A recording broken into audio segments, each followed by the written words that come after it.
5-year plan.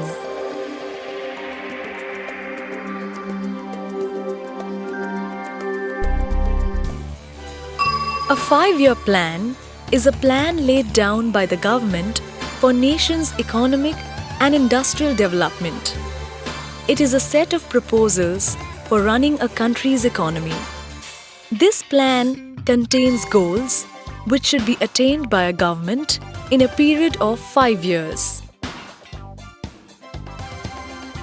A plan specifies the appropriate use of resources of a nation. It comprises certain general goals as well as some specific goals to be attained in a certain period of time. In India, the plans are for the period of 5 years, so they are called 5-year plans. In India, the plans also contain goals that are to be accomplished in a period of 20 years. Such a long-term plan is called a perspective plan. The goals of 5-year plan include growth, modernization, self-reliance, and equity.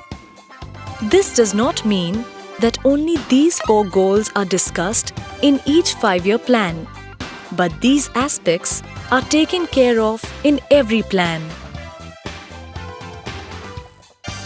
Now, let us have a quick look at the basic goals of our 5-year plans, namely growth, modernization, self-reliance, and equity. These are the pillars that would enable our country to scale new heights in a global scenario. Growth. It relates to the rise in production capacity of the country. It is a check on how much has the production capacity of the country grown. Let us understand one of the parameters of growth, namely GDP, Gross Domestic Product. Gross Domestic Product. It is the market value of all the goods and services produced in the country during a year. A constantly increasing GDP is a good sign of economic growth. The GDP of a nation is formed from the contribution of the different sectors to the growth of the nation. The different sectors are agricultural, industrial, and service. Modernization. Modernization refers to becoming technologically advanced. Modernization should be adopted in every sector of the economy. But care needs to be taken that it should not conflict with other national goals. Self-reliance. Self-reliance is the ability to perform and take decisions by ourselves without any additional need from external factors. The first 7 5-year plans gave prominence to self-reliance, where it was stated that the goods which can be produced in the country should not be imported from other countries. This was essential to reduce the dependence of our country on foreign countries. Also, as India had recently gained independence, it was necessary to protect our industries from their foreign counterpart. Equity. Equity refers to giving equal importance to all people in the society. It is absolutely necessary that everyone is equal in the eyes of the law. Hence, each citizen of India is entitled to the same rights, whatever race or religion he or she may belong to. The Planning Commission was set up by a resolution of the Government of India in March 1950. The Commission was assigned the responsibility of assessing the available resources of the country, augmenting deficit resources.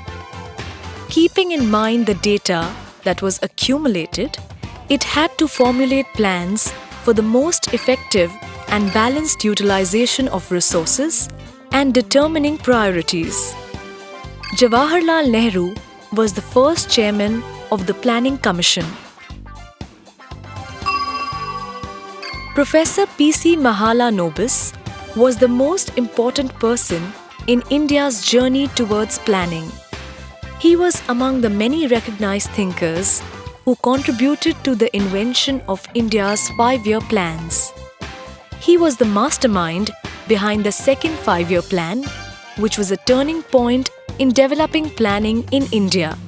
He was actually regarded as the architect of Indian planning.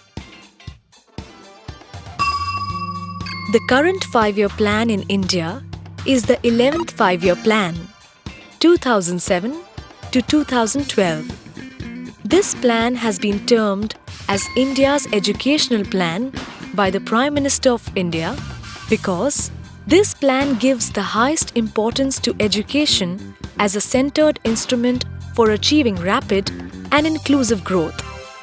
Inclusive growth means growth in all sectors. When people would start recognizing the importance of education and start educating their children, all other goals of the 5-year plans would be achieved successfully. People would understand the importance of modernization, start giving equal importance to everyone, and become self-reliant. The goal of the current 5-year plan is to ensure that India moves towards raising public spending in education to 6% of the GDP. Our planners believe that it is through universal literacy, access to education, and knowledge-based industrial development that India will believably march ahead to join the front ranks of the great nations. It is thus imperative that as a nation, we ensure that everyone has an access to good quality and standards in respect of curriculum, irrespective of the parents' ability to pay. This would enable the child to enhance their skills in their respective fields of expertise.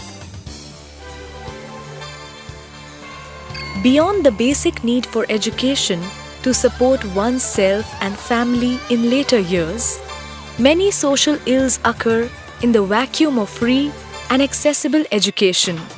No doubt, our planners have given the highest emphasis to education in the current 5-year plan, as it is clearly visible in the adjacent bar graph. In a nutshell, for the smooth functioning of any economy, planning plays an important role. The Planning Commission has been entrusted with the responsibility of the creation, development, and execution of India's 5-year plans.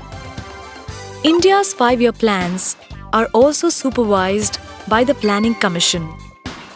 India was one of the several countries that won its freedom after World War II. As the country finalized its constitution, the immediate challenge was to adopt an economic model.